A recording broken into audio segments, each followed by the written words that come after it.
Hi and welcome back. In this video we're going to be looking at upgrading the stock transmitter on the Turnigy 9X radio, and I'm going to be upgrading to the DJT module from FrSky. So the reason I'm doing this voiceover on this video is because when I did a playback, the sound check audio was absolutely fine, and then after that the audio went to complete garbage. So I'm having to do a voiceover on this, and so apologies for that, guys. So the radio itself, I was having some brownout issues with some latency from stick inputs, and we're going to have to upgrade the module. So anyone who's had a Turnigy 9X will know that, you know, when you pull out the JS module, there's an umbilical cord going right the way through to the antenna. For some reason, the guys at Turnigy thought it was a good idea or an economical idea to run a cable through the radio. Unfortunately, you can't remove the module and drop in another JR style module. So we're going to have to modify the radio in order to receive the DJT JR module. So I've not undone this radio before, so this is going to be my first time looking inside, and I need to have a bit of an explore to see what options we've got open to us to modify. I'm aware that there are mods out there for the Turnigy 9X, and you know, you can put the transmitter module inside, but hey, this is my first time, and if it can go wrong, it probably will. So we're going to get it disconnected and we're going to have a look inside, and let's see how it all works. So we need to first start by undoing the two screws at the top of the module, and I'm going to leave the module in place so I'm not yanking on cables and damaging any of the connections. So just going to remove those two screws, and the back of the unit should then just pop off and we can have a look inside. Okay, so I'm going to pick it up just to make it a bit easier, and opening it up we see a relatively small circuit board. It's not held in by any glue or anything like that, and we can just, with a bit of a wiggle, we can get that out and have a look at where all the connectors are. Okay.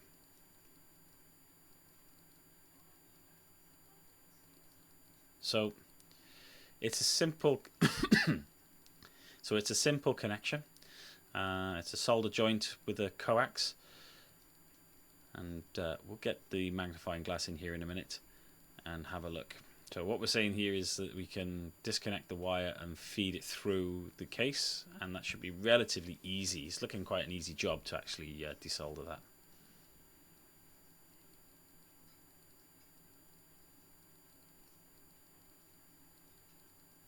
So up close you can see there we've got so as you can see here, we've got the braid soldered on this large pad at the back, and at the tip is just a small pad.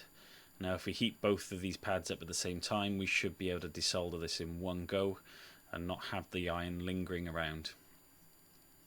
So we've removed the circuit board. That came off really well.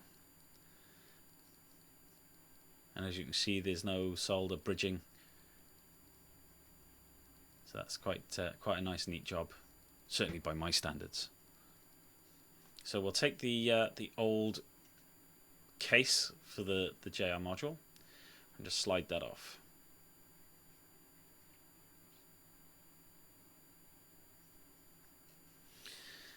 So the next thing we've got to do is actually open up the radio itself, and we've got 6 screws. We've got 2 at the top on either side, 2 in the middle either side, 2 at the bottom either side, and they're just Phillips head screws. So we've removed the screws, and we're about to open this radio up and to have a look inside for the first time.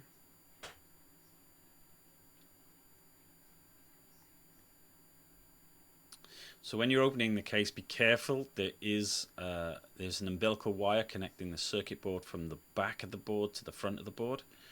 It is a keyed connector, so you shouldn't be able to put it in backwards. But I always recommend just taking a note of what wires are orientated. So say, for example, if it's a certain color towards you, just keep a note of that. So we got red and black nearest us, so I just make a note of that. So this is the inside of the radio, and this is the main circuit board and all of the gimbals and the majority of the switches. And what we're interested in is the back part where the antenna is actually mounted.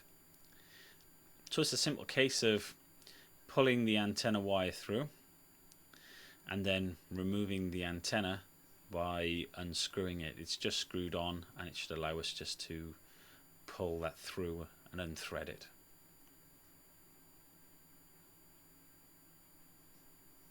So it's a single screw.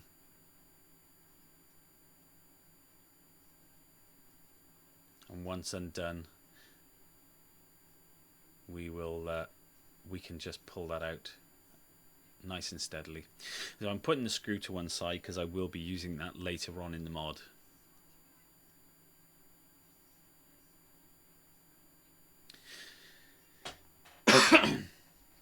So we're not finished here yet. What we need to do is to make some modifications to the actual case. The JR module that I've got is a Truce JR module, whereas the stock radio itself has a little notch in the back of the compartment, which we're just about to have a look at. So it's a raised piece of plastic where the new module has a flush back.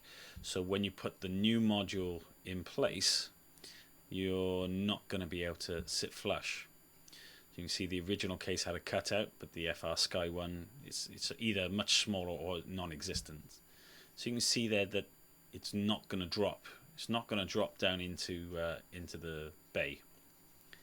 So we've got to remove it, and the best way to do this is using some sort of rotary tool. I have seen some people use some side cutters and just gnaw away at the plastic, but that looks kind of nasty. The best bet is to use the rotary tool. Take your time, because you are likely to make some cuts, and you want to try and make the job as neat as possible. So to be able to proceed with this, we want to remove the circuit board off the back, just so we can drop the pins out the way. We don't want to damage the pins, as otherwise that's kind of a waste of our time then if we damage the board irreparably. So we're just going to unscrew 4 screws.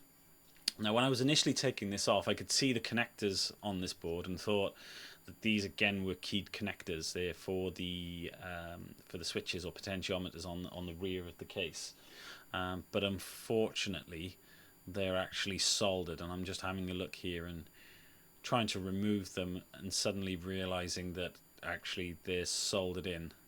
It's a bit of a missed trick, really, because it would have been a lot easier to modify or play around with this had it been the case that they were keyed sockets. But I guess it's a cheap radio. The way they cut costs is by not having as many components in. So all I'm doing here now is removing the board, so the pins are dropping out of that socket, and I'm moving it over to one side, so you can see that the pins are no longer protruding through the back. I can freely cut away without fear of damaging the pins.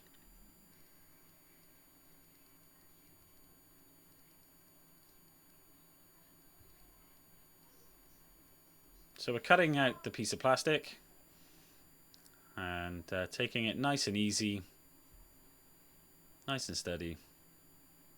Camera having a few jobs, and you can see it doesn't look particularly nice. So what I'm going to do now is just take a file to it and just clean up the whole. That's what I say, you need to take your time. I'm not really too worried about the aesthetic here, because the module is going to sit over the top of it. As long as it's functional, I'm happy with that.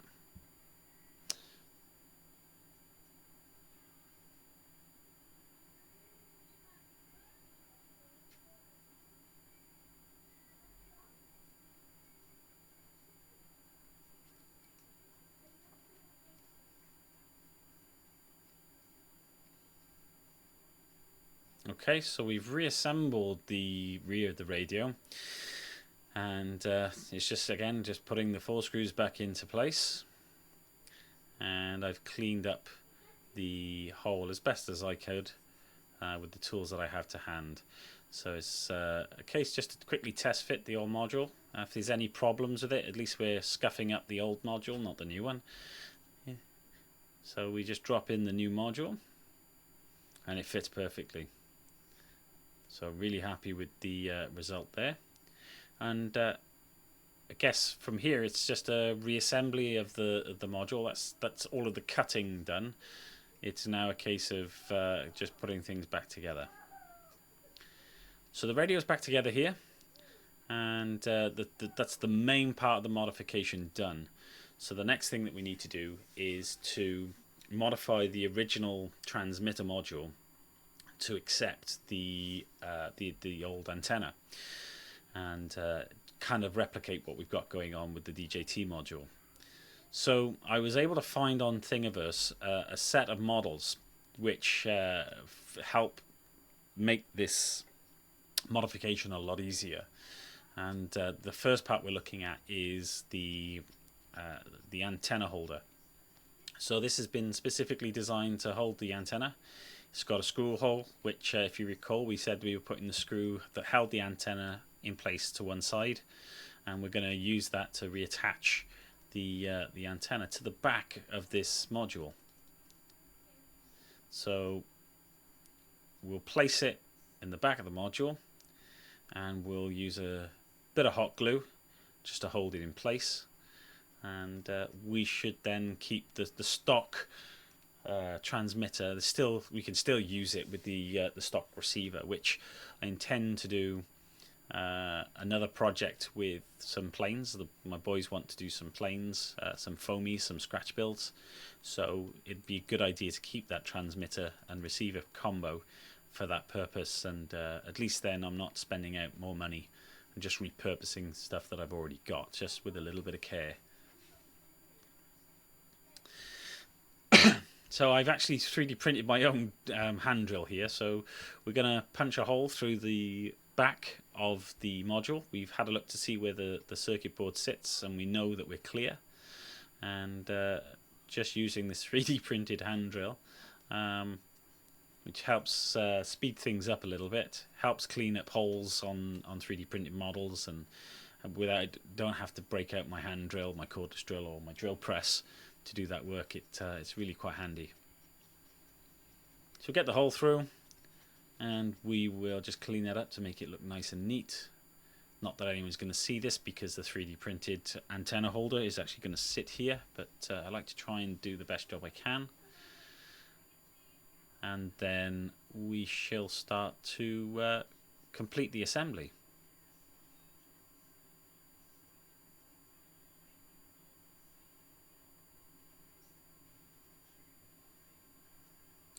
So just cleaning out the hole for the screw. Don't want to go too crazy here. Just make sure there's enough clearance that we can start to get the threads going. And we don't want to make the hole too large, otherwise the screw that we've taken out the original receiver is not going to be any good. So just cleaning that up with a set of needle files, and then we'll look to progress with buttoning this up.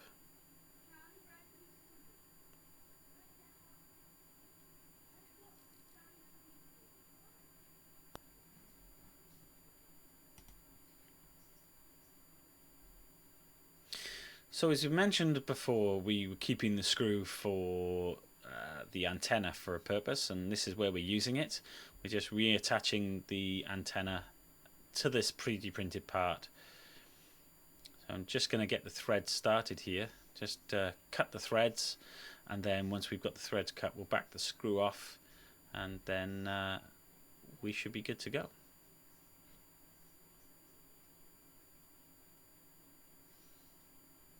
Cutting the threads initially with an Allen key. It's a small screw. I thought this screw might have actually been long enough.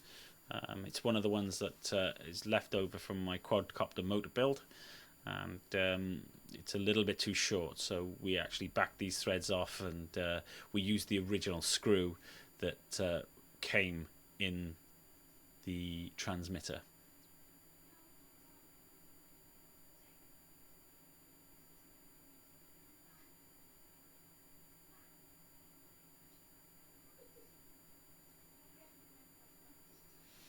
Okay, so the threads are now cut.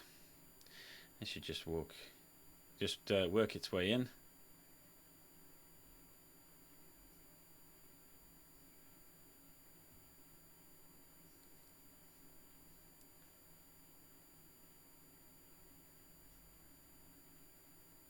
And this is the beauty of having a 3D printer, which is you do a project and you need a part, you can design it, you can print it out and keep moving forward, whereas maybe the part doesn't exist or the part costs a lot of money. So yeah, it's really, really handy.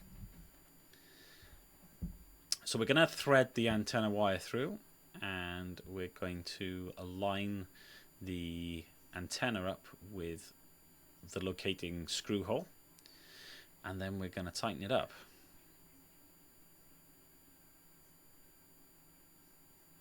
So there we go, give it a twist, just to line it up. And the person that I'll put a link in the description for the part that we use here, but it fits perfectly.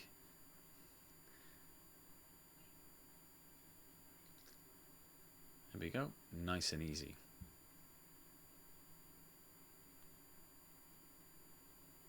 So we'll thread this through, get the placement of the antenna block, and we'll affix that with a bit of hot glue, and that'll make it a semi-permanent or permanent fixture.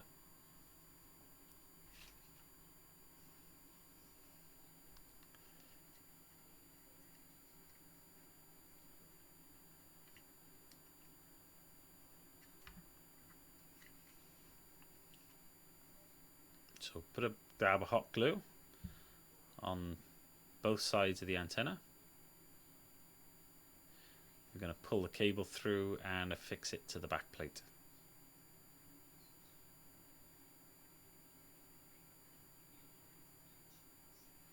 Give it a nice hard press just to get it into the right spot.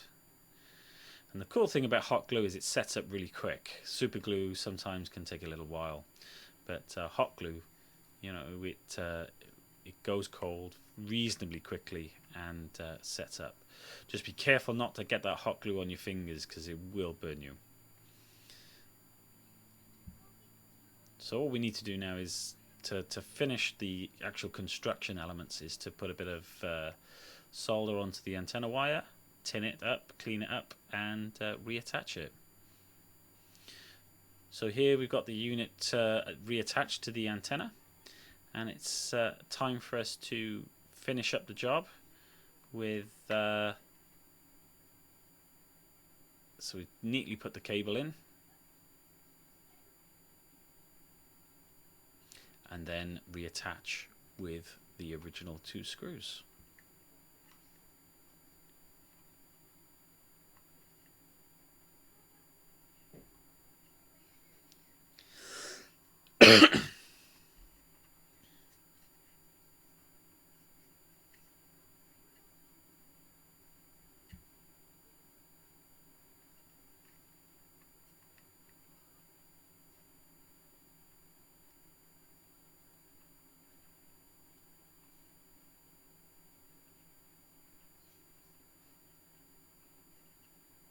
Just giving it a quick inspection just to make sure everything's okay.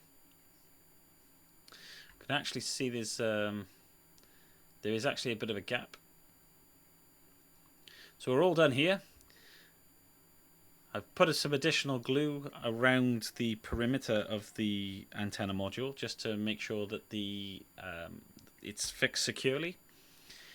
The only thing that we've got to sort out now, we've actually got a hole in the top of the antenna. So if we're flying in inclement weather, if it's raining, you don't want water getting down there. So the second part of the model that came with the antenna is a cap. So we're going to 3D print that cap now and get that attached.